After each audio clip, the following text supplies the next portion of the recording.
Hello, welcome along to episode 6 of the Tasting Hour. I'm Jason. And I'm Gary.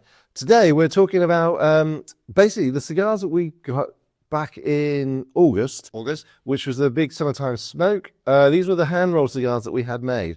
We've already lit them, basically because it's a little bit chilly and we wanted to get going. Yeah. And I will be honest, I'm genuinely shocked.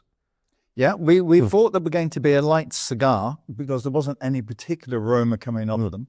But actually, there's a little bit of sweetness, as you've noticed already. And they're drawing really well. Yeah. I mean, I honestly thought, a bit of a gimmick, let's be honest. You're at a show, it's showing off, it's a bit of craftsmanship. Yeah. And you're paying for a premium because obviously you're paying their overheads, which is fair enough. But it's one of those cigars I'm generally like, I'm impressed with that. And I'm finding the draw right from the beginning has been very good. And hats off to these two chum Cuban ladies who are there. Yes. It's a shame they're not bad in the country because these are drawing much better from Then some of their some of their some of the shall we say their countrymen's efforts.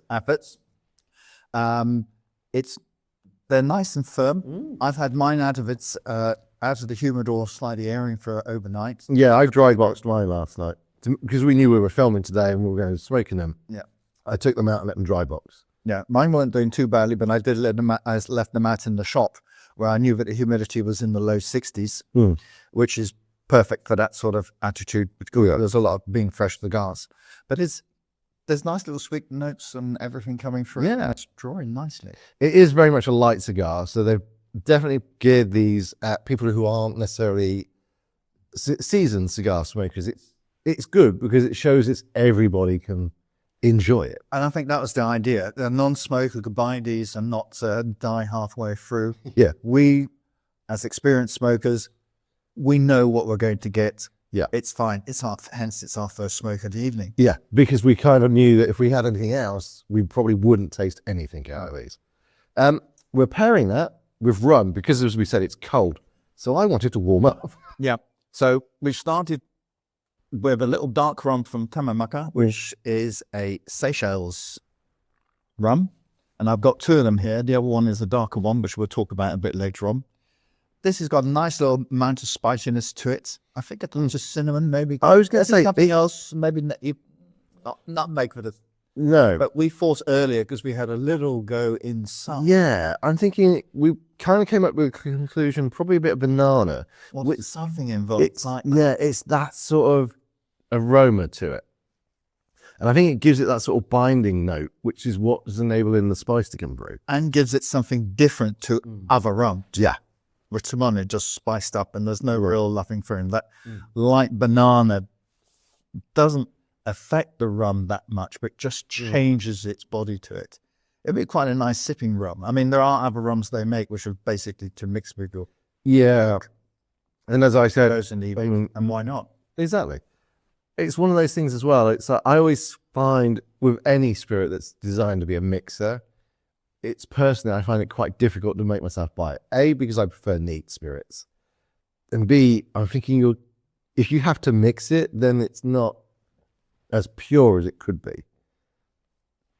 We were saying off camera ages ago, when you go to a pub, for example, it's always the lower end of the spirits they've got. They've got the 3-year-old whiskey because it's a whiskey, but it's only 3 years old. So it's got the whiskey taste, but it hasn't got the balance and the nuance. Yeah, and certainly with the rums, you're tending to get the alcohol coming off. And I can think even in the shop, there are a few rums that come into that level. They're mixes because you're just getting a blast of alcohol. And then when you leave it and come back to it, there's nothing really going on. Yeah. They haven't aged long enough. This has got a nice mixture. It's old, but it's got a nice mixture, which is actually giving it... It's a nice balance, actually, for a rum. That is good. Now, the eagle-eyed amongst you out there might have spotted what we've got on the table. This is something I've wanted to do with Gary for a while, especially this time of year. It's a great stocking filler, which is why we're doing it on the Christmas episode. These are tins. So basically just tins of 5 cigars, normally the half Corona sort of size. So we've got some New Worlds and there is a Cuban one here as well. Yep.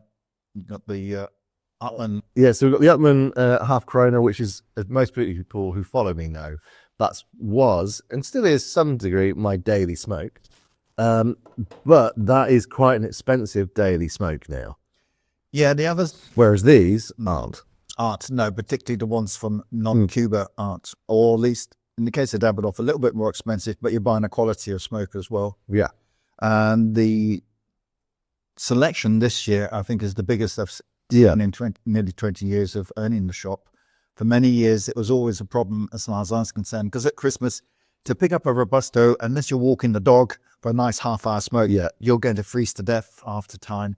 And as most people are non-smokers who are having their Christmas smoke, it's too long. Exactly it. I mean, there's a lot of people. I mean, I'm lucky enough. This is one of the reasons I'm allowed to smoke cigars. At Christmas, my wife's father always used to have a cigar at Christmas. That was his tradition. So as a result, she likes the smell of cigars, and that's how I get away with smoking cigars. But it's that Christmas smoke for the person who doesn't do it. It's their tradition. It's the one time a year they want to do it. These are a great size. They're getting the cigar, but they're getting it in a quicker time format, so they're not going to freeze. And in the case of certainly the two from PDR and the one that's here from Galeria, which are in tins, the Maduro version of the Panas is not available in the tin at the moment. But that's the sort of size. You've got a perfect little 50 gauge cigar, which you're going to smoke for about 15 minutes. And quite frankly, all of them are perfectly full. Yeah. Which is has been unusual in some sort of version of the cigar. Actually, funny enough, we were talking about PDRs. These have become my daily sort of cigar now. But I think the half Corona version is almost better than the Robusto version. But they're nicely well balanced. Then you've really got a nice quality smoke at Christmas, whereas before it was a bit basic. If I go back 15 years, they were okay. This is good companies working out that there is a market for the shorter cigar, whether it's an introduction. Yeah, it's a great little introduction, and little things as well. I mean, the late hour from Davidoff, I love the late hour cigars. To get it in a small version, I think it's really good. And the Trident lads, who were on a podcast a couple of episodes ago, if you haven't seen it, go watch it. Their little Petit Panatella, that's brilliant. That's a nice smoke. That is a really good smoke. And that's the beauty of this now. There are so many out there that are trying, and they're coming up with some really good stuff. A lot of these small cigars can go to weddings where, again, you do want the softer cigar, even in summer, but sometimes they'll take a slightly stronger one because it's a short smoke. Yeah. Because sometimes it's about the photograph, not necessarily how big it is in your hand. Yeah, it's that's always what I find amusing. I always say to friends, if you ever go to a wedding and you're smoking a cigar and there's other people there smoking cigars, have a look to see what they're actually smoking, and you'll know if they're into their cigars by what they're smoking. If it's, and I'm going to get in trouble for saying this, but if it's like a Cohiba, then they're probably doing it to show off as opposed to smoke. Whether it's a Partagas or the Sheraton half Coronas, the little Trident here, the little PDRs we got here, they're the people who are there smoking because they enjoy the craft that is the cigar. And I think that's a nice little telling point as well. Also, I'm a snob. Gary, I see, as you're about to pull the second run, you brought a couple of seeds of smokes in. Well, I wasn't quite sure just how our little summer smoke fest cigars were going to be.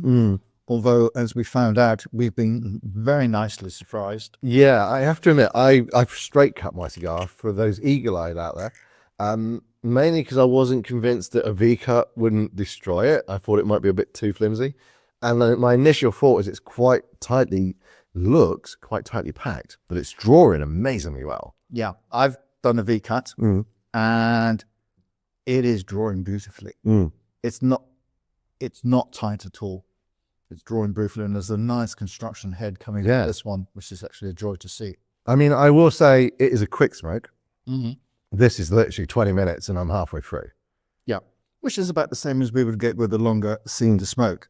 I mean, we talked about, we know what we paid for these, and if it wasn't for the Cuban ladies being involved in all the expenses, where would this be? I would like to think it'd be about the same level as the smoke. It's well down on its price. It's something that you can just pick up and quite happily smoke. We both found with these. something like this would work in the same way if it's a production number. Yeah. By somebody. Although I think the quality control, keeping that quality up on a production number for this size cigar would be maybe a bit more of a trick. Now, This. say, what they call it? Extra noir. It's been put through charred barrels a couple of times. Yeah, I can taste that. There's there is a spice to that. That's almost a whiskey-esque spice to it as well. Yes, charred barrels. So there's a little bit of charring, but it doesn't spoil the taste of the rum at all. It works very well. It's very much a sipping rum, though. Yeah, I was going to say, there's definite, it tingles your lips. There's definite spice. Really is, actually. I see what you mean by the whiskey flavour. Might be the temperature out here, but it's...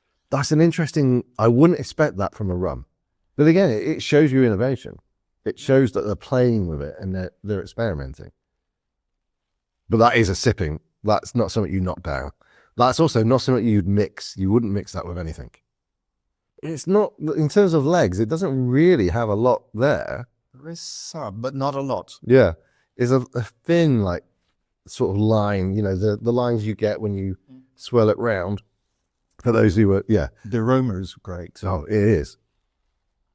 Yeah, it is a good, deep, strong smell as well. Definitely getting the charcoal and a bit of smoke as a result.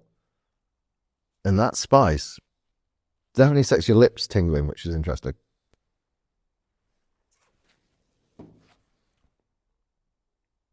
Does have a rum finish, though. Once you get past all that, now I've had a couple of sips, I am picking up that it's classic. Sugar, cane sugar.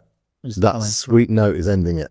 But that's the skill of whatever age it's been put through or developed to. It's obviously a step on from the ordinary spice. Yeah. But it's that's a nice one to have in your cabinet. Nothing different. It is. I think, actually, it's difficult to say. I would say out of the two, I might go for that one. But it's like anything, isn't it? It depends on the time of day you're having it. Start of your evening. Yeah, that's a good one to start with. Gets everybody going. It's nice and light. That's a good one to end the night on. It is. Because it's that calming you down moment. We're smoking a light cigar at the moment. The cigar's beginning to get a bit lost.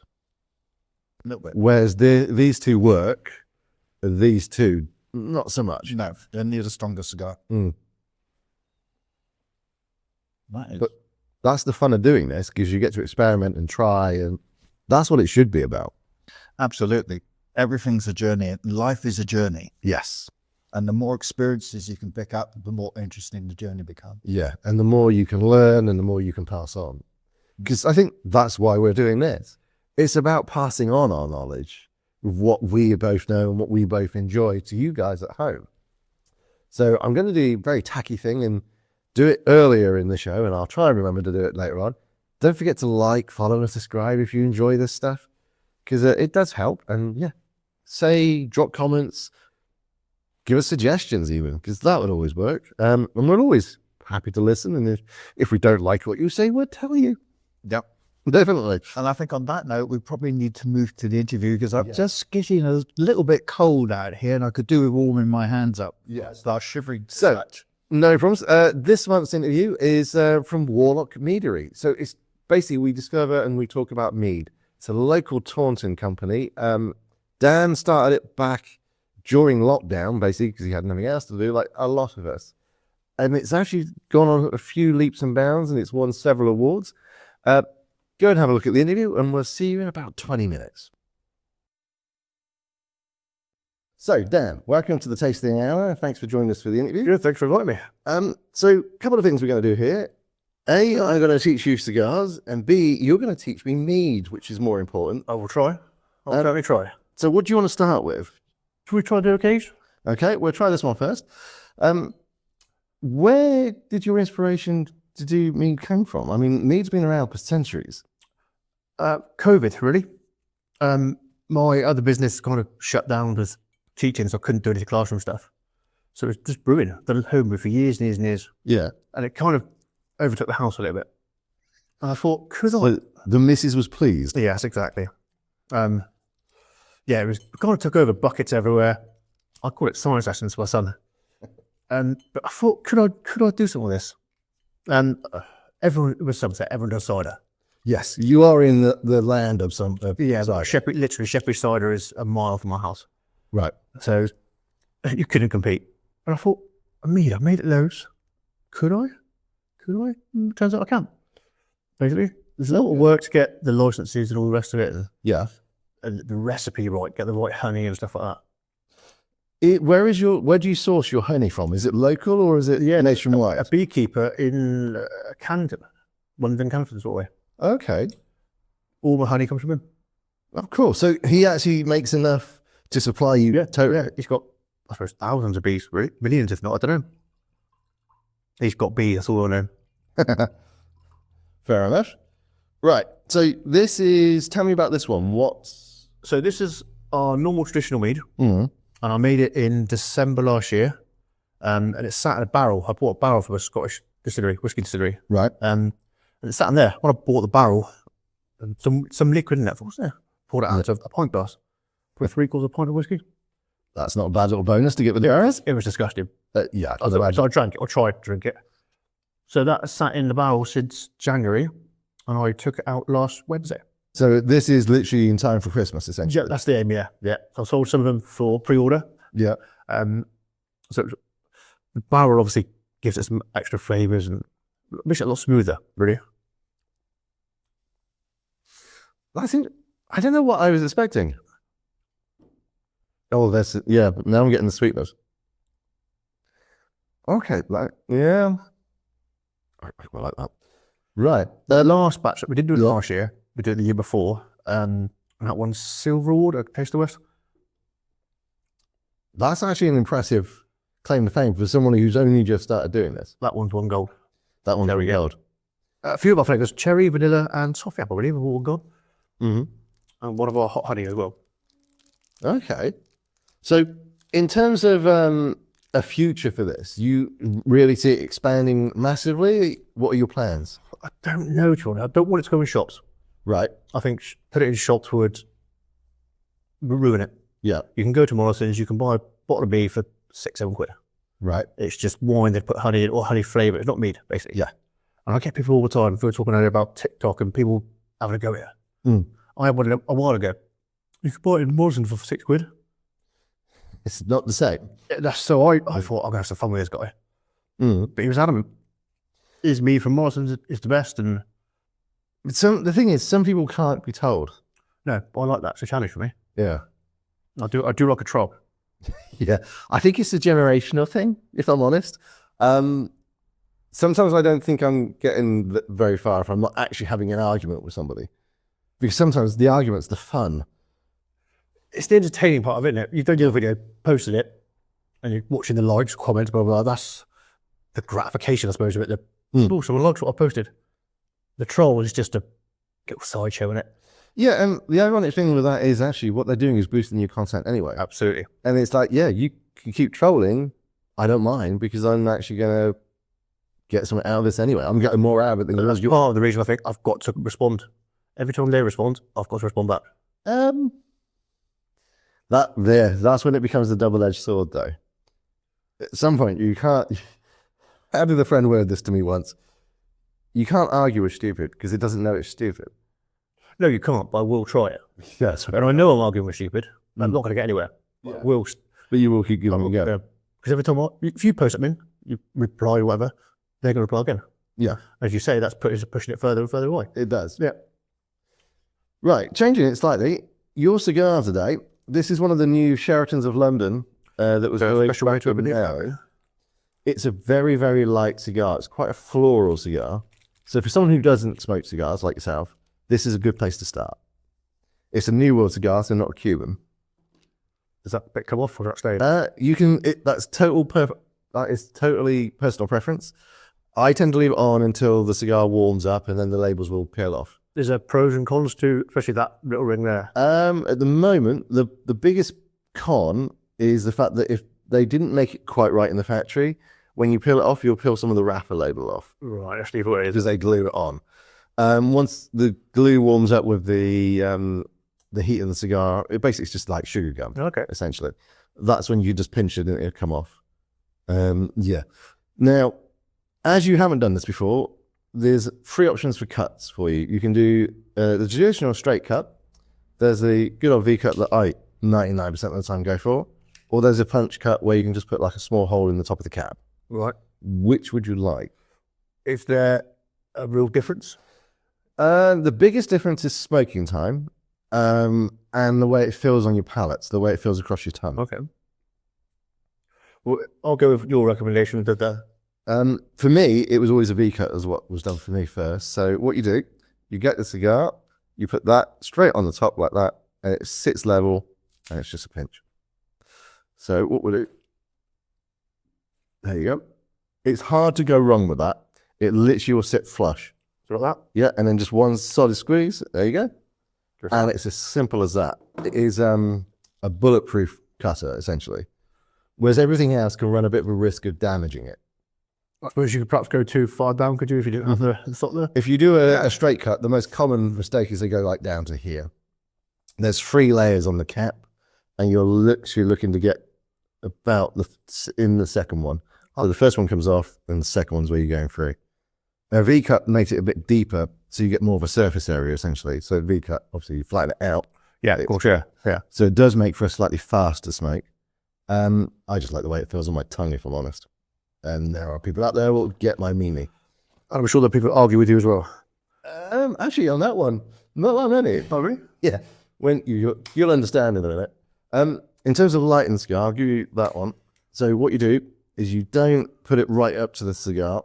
You literally hold the flame away, and you literally just toast the cigar like that.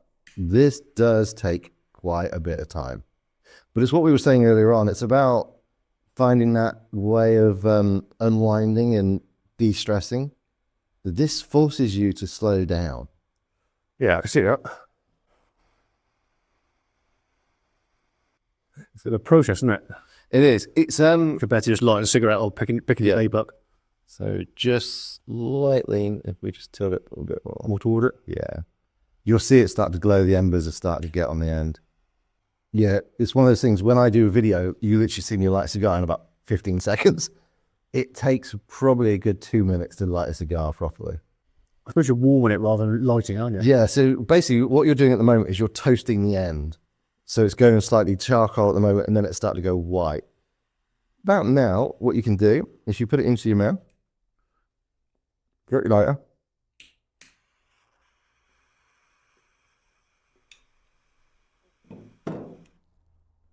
and there you go. You have successfully lit your cigar. Got a nice even end on there, and it will burn, because it's now even, it will burn all the way down even. Yeah, that's the plan. Yeah, it's quite a process, isn't it? Yeah, I can definitely see the appeal just sitting outside somewhere. And I think it's the process. I suppose thinking it from like a military point of view, it's the process of cleaning your rifle, your firearm. You have to go through the steps. You've got to do it in stages. And as a result, your brain just slows down and mechanically becomes de-stressed. yeah, I can see it'd be thrown off there, wouldn't it? Or at least on silent. Yeah. Sort of detach a little bit. Yeah, last thing you want is your phone going off after that, isn't it? Ruin the moment a little bit. Now, for me, that's made that a hell of a lot sweeter. Oh, really? Just having the cigar has made it a hell of a lot sweeter. Right. Tip of your tongue. Yes. Yeah, you're right there. That makes that quite a different drink. Oh, yeah, that's very, very, that's sort of sticky sweet. Yeah. Oh, much more than before. No, It's not that. it's an interesting little conundrum, really. I've said it many times that there are whiskies I've got that I wouldn't drink on their own. But if I have it with a cigar, I'll be like, yeah, this is the best thing ever. But on its own, it doesn't work. It's not how it changes your sort of taste buds, I suppose, isn't it? This cigar is really quite a creamy cigar. So it's a good place to sort of start. So I think that's probably my mistake previously. I said I'll buy on holiday. I'll buy those little ones and smoke my cigarettes. Occasionally I bought a big cigar, which is light like a cigarette because I was smoking like a cigarette. and therein you kind of feel a bit like, ooh, I'm not so sure about this at the end of Yeah, you only smoke half it because you. because it's too much. Yeah. Right. So going back to more why, oh, that really is sweet. Why we're here. In terms of the mead, you've expanded quite a lot over the last couple of years with this. In terms of flavours, Mm. definitely. And I've lost a flavour as well. Which one did you lose? Coffee mead. Really? In terms of what flavors you do, what is your current menu essentially? So a traditional mead, Mhm. which is the base for the oak aged. Yeah. Cherry. Mhm. Cherry's probably the most popular mead. That one gold at Taste of the West. We do toffee apple, which I don't particularly like. That's very sweet now. I was gonna say I can imagine that would be sweeter than this. Yes. Oh god, yeah. And actually with a cigar it'd be even sweeter. Yeah. Oh god. But some people say the cherry's sweeter than that. Okay. Very individual palates. Vanilla. Yeah. I made vanilla because I love vanilla, and it's very vanilla. Do we also we do a spice mead as well? Oh, I thought that. Hazelnut prey on we do. Right. Again, I love hazelnuts, and strawberry and raspberry. Yeah, I can imagine that would be a very refreshing one. Yeah. But again, people say, "Oh, I think that's quite dry." That one. Yeah. Other people think it's sweet. It's really bizarre how. How people's palates. Absolutely, yeah. Yeah, that's the thing, isn't it? I mean, that's one of the things about cigars. There's so many people I know that swear by certain cigars and they won't touch anything else hopefully until they try it, and then they will change their mind. I think it's getting people over that sort of stigmatism in a way. Yeah, try something new. Yeah, try something. Yeah. Experiment. I love markets because what is mead? Yeah. In simple terms, it's honey wine. Yeah. If you talk to a purist, it's not honey wine, it's blah, blah, blah. That's the way to describe it. Yeah. With normal wine, they ferment the grapes or the juice. With mead, we ferment honey. Yes. It's an easy way to explain it. Can I try it? Yeah, try the traditional one. On Forces Day in Taunton a couple of years ago, Yeah. there's a guy, he's like a reenactment, Second World War medic type thing. And he came over and he went, he tried it, he said, I've got a new problem. And it's that, people trying it and liking it, Yeah. I take great satisfaction from that because I make it in my shed. Yes. You know, my shed's got a license, like a pub's got, exactly the same license. Yeah. I make all this in my shed. I was going to say, so this is the thing, isn't it? You are very much, for want of a better way of wording this, a one-man band at the moment. It started off a little hobby business, a couple hours here and there. So it's slowly taken over free time, basically. So your plans in the future then are to expand this. I know you say you don't want to go to supermarkets, but you're thinking of doing farmers markets.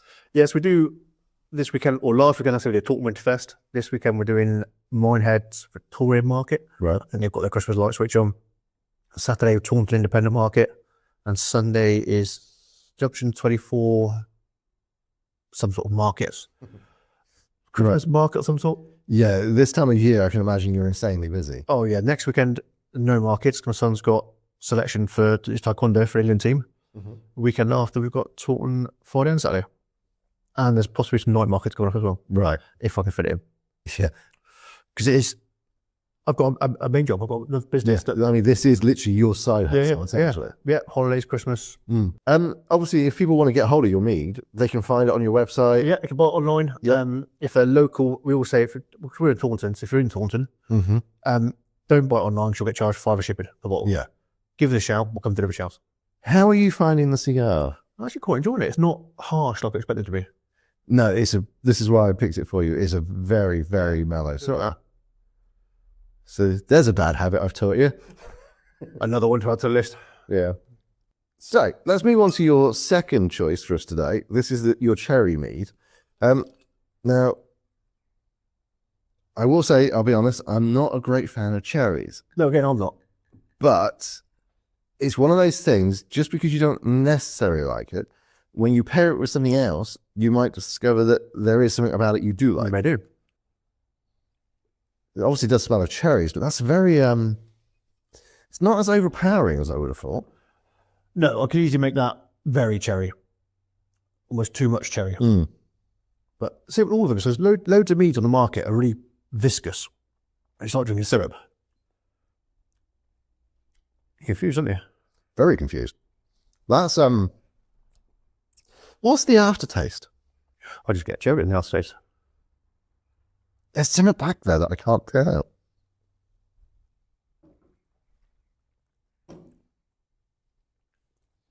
that's going to drive me nuts. No, I get the sweetness and the honey and the. Funnily enough, I don't taste cherry. I taste sweetness, Oh, really? but I don't get cherry. No, I can definitely taste cherry now. See, this is interesting. And funny enough, I like that. So as you were saying, it's just because I don't like cherries doesn't mean I'm not going to like it. I'm very confused. You know what I mean? If I don't like something, that'd be quite overpowering, wouldn't it? Yeah. Because you know it's. I'm trying to. I don't like. Yeah. Probably all you're going to taste. But it's like the roof of my mouth. There's something different. Oh, that's going to bug me a lot. Gonna. We've got a bottle to get through to try. I do think I'll finish that, if I'm honest. It's one of those feelings that it's like, don't know why I like that, but I like that. And I shouldn't like it. I don't like cherries. Yeah. And I shouldn't like it, and I'm confused as to why I'm actually liking it.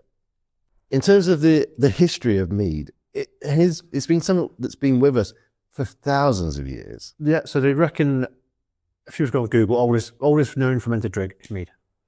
Apparently found in some Chinese pottery, broken Chinese pottery. Couldn't tell you where. But yeah, so it's apparently known as the oldest fermented drink, 7,000 BC.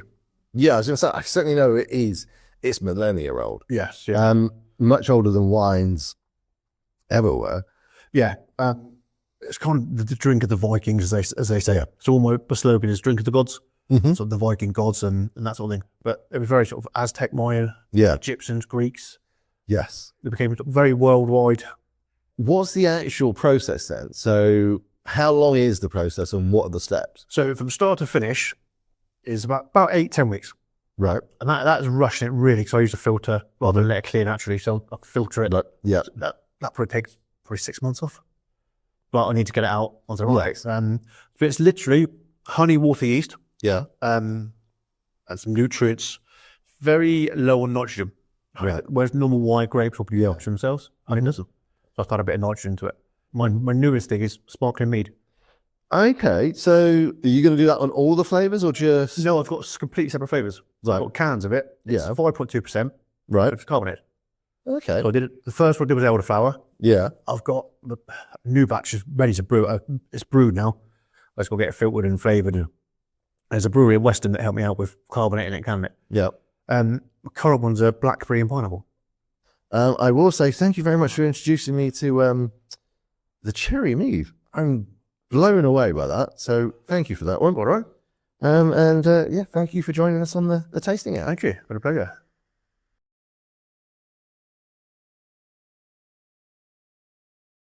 So that was Dan. I think it's an interesting story of someone having an idea, running with it, and that's won the silver award, and this one has won the gold award.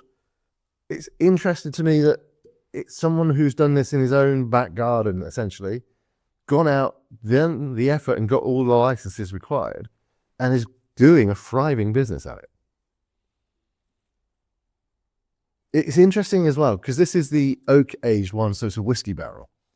You can definitely pick up a note of the whiskey-esque sort of aged. It's weird. It's hard to describe because it's honey mead, so it's not what we're used to at all.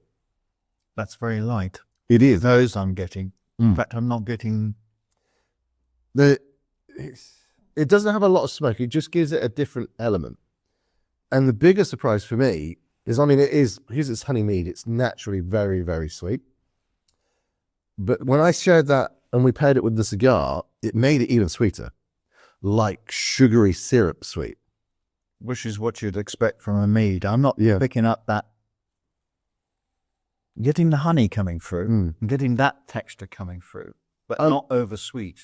No, I think because it's been done in that oak barrel, it's taken that edge of really sweet off and giving you almost a slight wood note to it. So yeah, I have to admit, I'd recommend that. I like that. Now I've had time to think about it, I prefer this one over the cherry, mainly because, as I did say in the interview there, that I'm not a fan of cherry, but it was an interesting experience to try that one. But yeah, I quite like this. If you want something that's properly sweet, a nice peppery cigar, you need to have a strong cigar. You would need to have a very strong cigar for that to really work. I can see what you mean. There's a light honey texture coming through. Oh, it's been balanced out by the oak. I'm thinking the strong cigars. Yes, this is actually, I've been looking forward to this since we decided we were going to do this series of podcasts. Yes, I'd already got the box. Well, no, I got the box. Actually, yes, back at the show back in May. Yeah. Because it was a limited edition. It's by Cavalier. And it's Honduras, isn't it?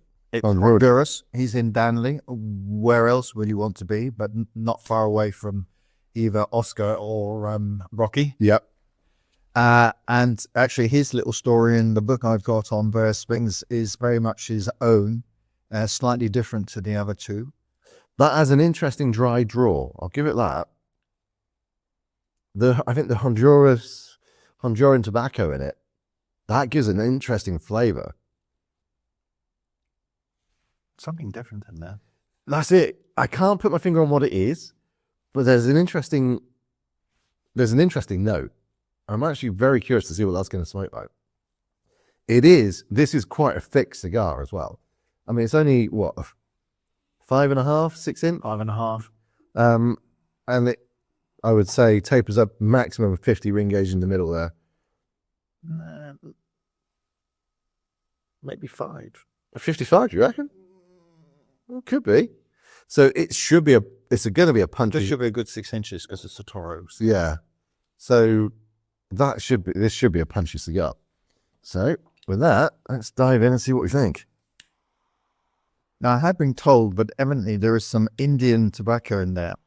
The rep who was talking about it at the time wasn't quite specific on what kind of Indian we're talking about. Either we're talking about Central American Indian as opposed to whoever's growing tobacco these days, which probably would be more Spanish origin than such like. Or maybe some of it's come from Peru, which definitely is Indian as a sense of Mayans and Incas and so on and so forth.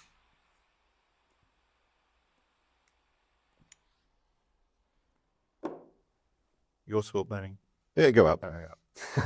This is the problem with my stuff. I tend to really use and abuse everything, which is why I'm struggling to not use those new Zippos of mine, because I know I will use and abuse them if I did.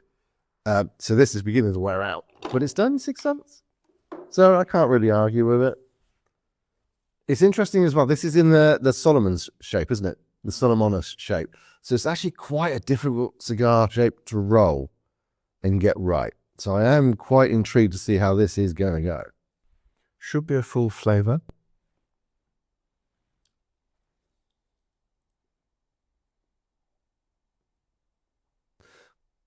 It's actually surprisingly mild on the retrohale. There's definite pepper in it. Yeah. That's going to be very peppery once that warms up and gets going. I think you're probably right. It's just starting to change on the lips now as it gets going. How peppery it'll stay will be interesting. Certainly, I think fuller flavour, that's for sure. And I think that should be a difference between the strength of the cigar and its flavour pattern. Yeah. I think that's a misconception as well. People always think a strong cigar is full of nicotine and really heavy. That's not necessarily the case. A strong cigar can actually be a strong cigar from the nicotine, but a strong flavoured cigar doesn't necessarily have to have a lot of nicotine in it. It can just be the strength of the leaf. Yeah, the way they've actually aged it and all the rest. And I think quite a few cigars where, and in some senses the Cubans do that, where they talk about full flavour and all the rest. Yes, the flavour on some of the Cubans at the moment is not there. But that I've never found a Monte Cristo Apoticus over strong. Yeah. In a red, from my catering experience, when you talk about some of the red wines, they are definitely Yeah. I've never found the Cubans there. They've got flavour when they've Been down rabbit. to put on the fields. And as you know, there are strong cigars out there. Yeah. Which will... Yes, I've had many strong cigars, which I've had on my journeys home from London down to Somerset, and I've sat in the car afterwards thinking, I'm going to sit here for 10, 15 minutes whilst I recover and I'm not quite so dizzy. Because I've got up and I've tried to move and realised just how lightheaded I've become from a strong cigar. That doesn't happen very often these days, I will say. So what are we pairing this with? Because I do think it would work with the mead, but I do know you've brought some more whiskies for us to try. Yeah, we still got the cherry to have a quick sniff at. Although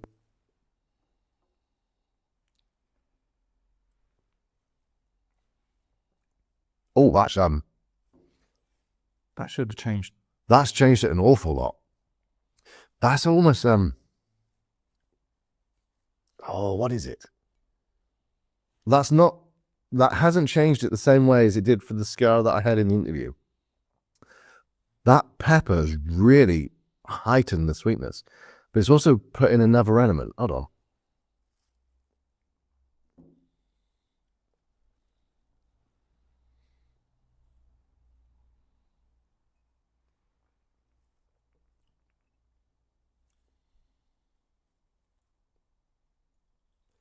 Oh, I hate it when I know. I'm picking up the honey more. It's bringing out the essence of the honey flavor Yeah, that's it. and its sweetness. Yeah, The sharpness of this it is. It's that. You're right. juxtaposition. It's really heightened the sweetness of that. Before, when I did it with the other cigar in that interview, it was very much more like a honey syrup sort of sweetness. Now that's just a sugary, really sugary sweet. So it's thinner, if that makes sense. Where it's not the thick sort of, oh, there's honey. Yeah, you know, the thick sort of honey you put on your toast. That's the really thin sort of honey that you put in tea. That's a very interesting little juxtaposition there. Now, cherries, not something I am a fan of. Well, that's two of us, so we'll. I can already sense there's a different, your eyes open, don't they? That really does hit the olfactory nerve. That's almost coming at me in a sense of maraschino. That's it. Oh, wow. Yeah. Wow. That's exactly what it is. Which is one cherry I really don't like. But no, that's Real cherries actually I can get on with. Yeah. It's one of those things, I didn't like it as a kid and stayed there for the last 70 years. No, but that's exactly it. And oh my God, you can see my eyes are watered for that. That shows you how much a pairing can affect each other. The amount of pepper that's in that already, and it's still very... That is starting to. That's beginning to get there, but it's still very light. Oh my God, that really has done it. So I have to admit, if you like really, really sugary sweet drinks, this will be right up your alley. If you like cherry. Yes. I will put a link, as I said to Dan, in the description so you can click on his website, go and have a look, check him out, and order yourself some, especially in time for Christmas. On that note, though, I think it's time to go for what I'm traditionally good for, which is whiskies. Fine. So we've left the mead behind and tucked it away. And we normally always talking about Scotch or maybe occasionally Irish whiskey. But there's many other countries that make whiskey in the world. Not to say the least the Japanese. Indeed. Everybody knows about. But on the far side of the world, literally, there are whiskies available from Australia and New Zealand. Yeah, I've had Australian whiskies before. I've never had New Zealand whiskies. So I'm quite intrigued to see the difference between them and us. Should be interesting. And these have only not long arrived on the UK market. I think back in about August, September, somewhere around then.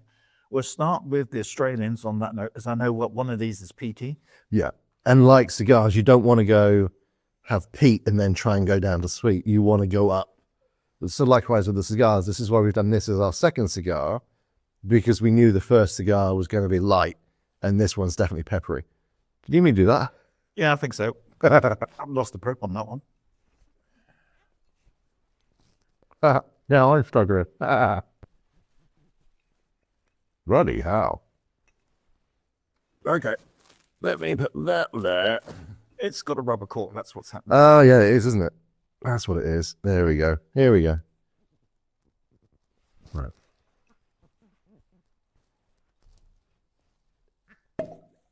Well, it was a good sound. Yep.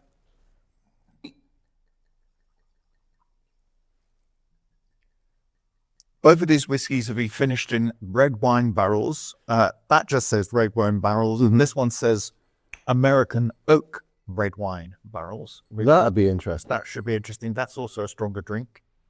So this is 40% or About 41%. 41%? Straight normal. So yeah, this is what I would consider a normal whiskey for me. Not my usual, because my usual is cask strength.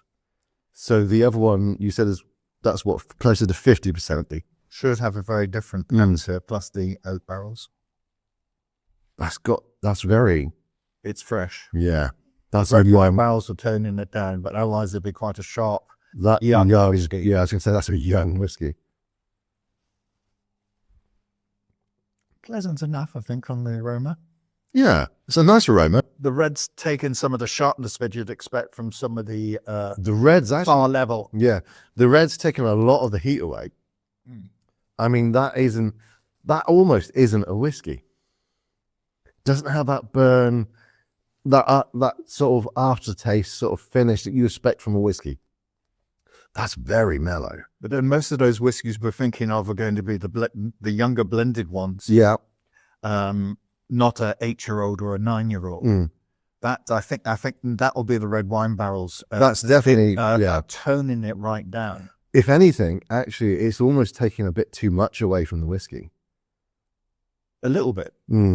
It's sort of made it a bit older than it actually probably is. And see, that's the thing, isn't it? Because they're on such a different climate to us, their aging is very different. Oh, yeah. It does complement the cigar very well. Yeah.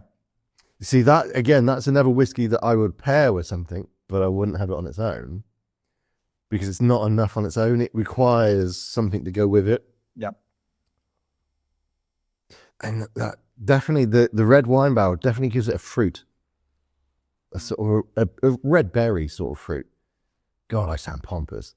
But you know what I mean? It gives it that sort of an element. It's taking a lot of the heat away. It's probably making it quite a lot better than it actually would be in its natural state. Yeah. I think in its natural state, they're not good because of their cellar temperatures, overall temperatures, they're going to mature quite fast. Yeah. Like a lot of the more southern whiskies. When you think of like Indian whiskies, the equivalent of 3-year-old Indian whiskey is like a 9, 10, 11-year-old Scotch whiskey. If they get that far. If they get that far, because they evaporate so much faster.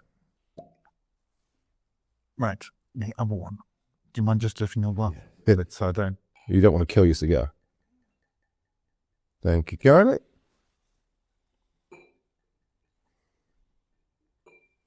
This has got a very different colour to it.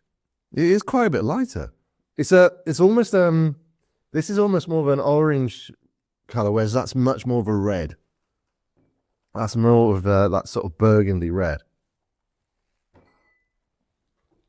So that smells more like a whiskey as well. That's got that more of a traditional whiskey-esque note to my nose. That's the cask strength coming through. Or changing it. The concentration of alcohol. Very different drink. It is. You know, I would say they weren't the same distillery. Oh, that's definitely got the... Oh, yeah. My tongue's feeling that. That's got the burn that I'm expecting to get. Not hard, but it's just got that whiskey-esque sort of warmth coming off my palate, off my tongue. Whereas that one just slipped down and you didn't notice it. Which actually makes that very dangerous because it's so easy to drink. Whereas this, it's not by any means like kicking me in the teeth or anything, but that's a whiskey. I know that's a whiskey. And it does have a good aroma. That's a very nice balance going on there. And they got one of these lovely descriptions on the back that talk about the fresh fruit flavors. Orange berries or red berries. Then we got ripe figs, vanilla, toasted oak, and raisins. Interesting. I would say I'm getting the oak with the cigar.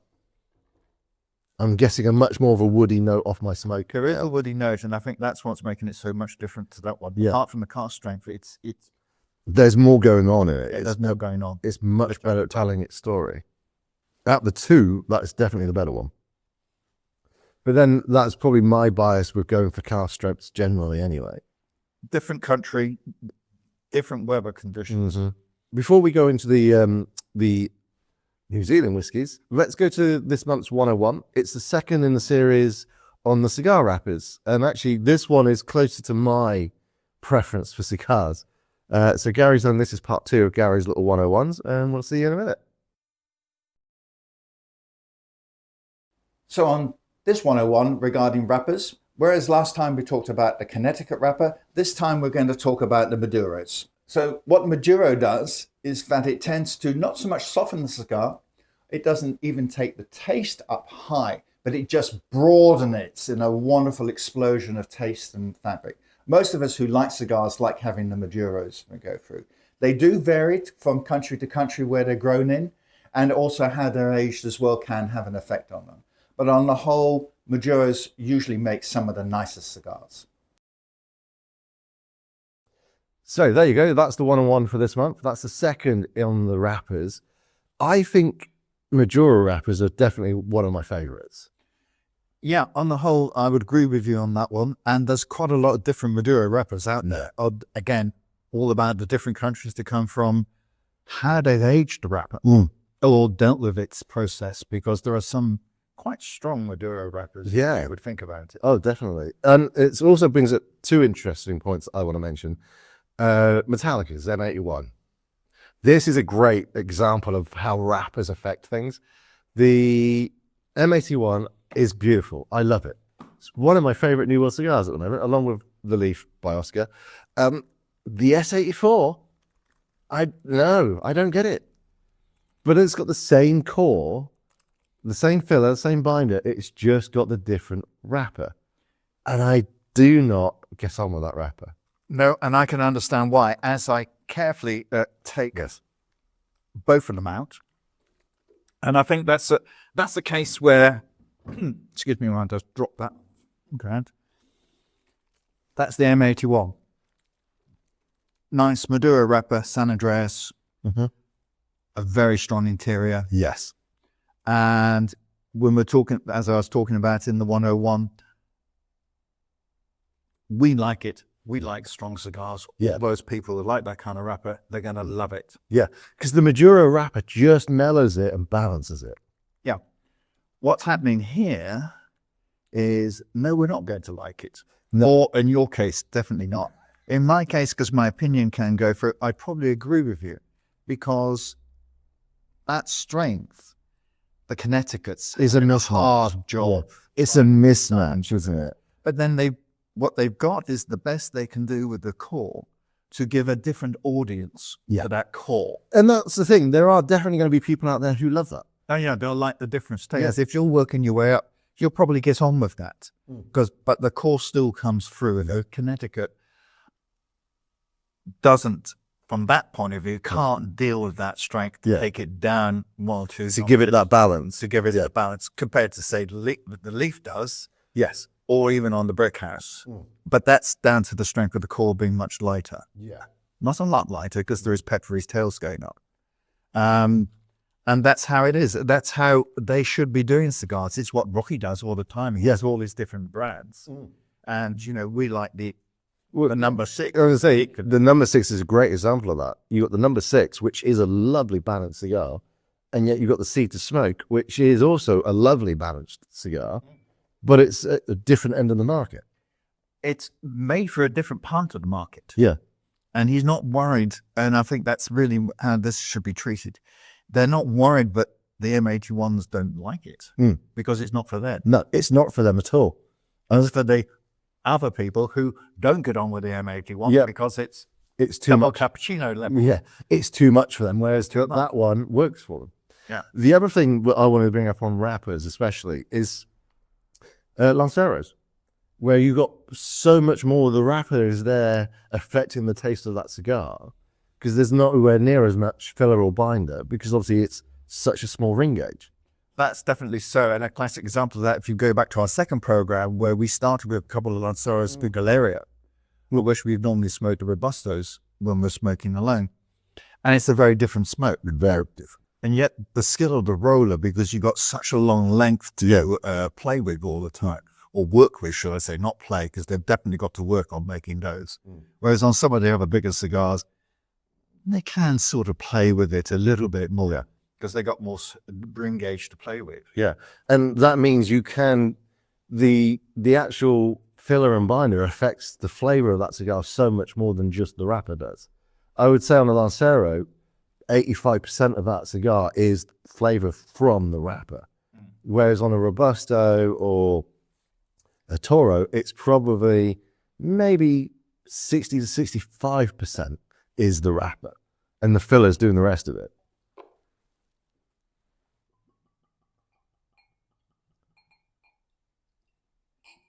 So now on to New Zealand.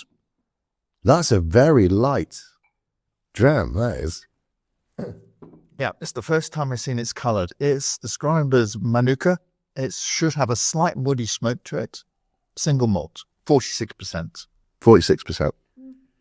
And if I'm lucky, if I can read it, no.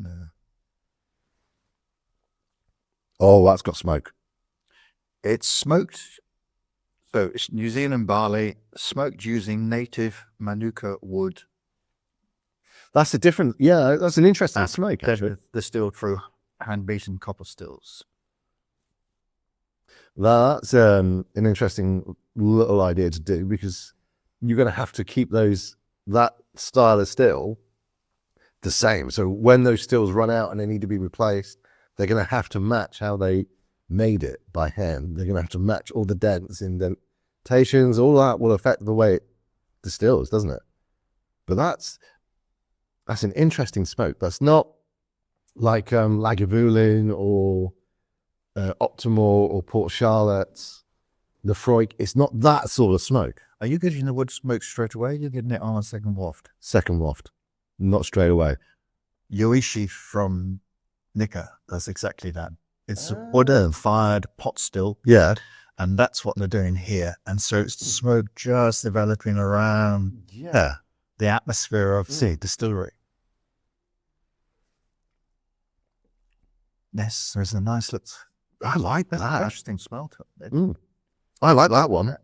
Ooh, I can definitely recommend that one. That's actually a good whiskey if you just want to start getting into smokier whiskies, but you don't want to go with the big boys that are literally going to kick you and then kick you again when you're down. That's a great place to start. They're not cheap, having come a long way. They are over the £50 mark, Right. if I remember rightly. I think one's slightly more than the other. We'll come on to the second one in a minute. But that's a nice light whiskey. A little bit of smoke in it, just to That's it. It's light, but it's got a good balance. That's very well balanced. Oh, I like that. I like that a lot. Now, South Island, which is interesting because it needs to be South Island to get the again another light whiskey. That is a very light whiskey.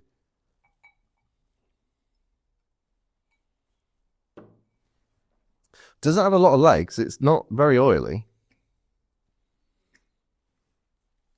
Where do you see what this is on the back? That actually does smell quite light as well. That's not... Again, like the other one, it's smoked using peat from the South Island. So it's a peaty smoke that's coming through. Or should be. Again, through the hand-beaten copper stills. That's a weird one. But there's a long finish. This has a very long finish, whereas the other one doesn't. There's a definite smoke in it. It is a peat whiskey. Yeah, I can smell the smoke now. And it talks about taste of iodine of all things, but that will be the peat, the iron in the peat. And some vanilla. I think maybe the vanilla's coming through a bit stronger. That's probably coming a little bit of the sweetness. Yeah. It's definitely, I can understand why they're saying iodine though. That's definitely. But not as in... No, not as in what we think of medically. No. It's still a nice whiskey. They're both good.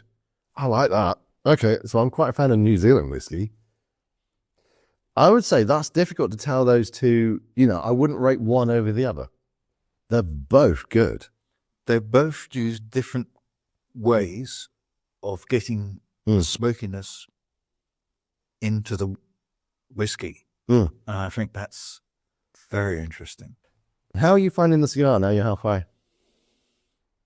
Still nicely flavored. It's not got stronger. I was expecting a bit more of a peppery sort of bomb coming through. I was expecting it to get stronger and stronger and stronger. It's kept a good balance. I haven't needed to purge it, essentially, yet. On that note, purging, for those who don't know what I mean by that, is when you basically have a cigar, about now, normally, when you get about halfway through it, you want to grab your cigar, a lighter,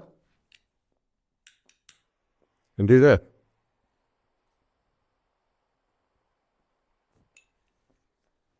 So A, it looks cool. B, what you're doing is you're blowing out a lot of the stale tobacco and the nicotine.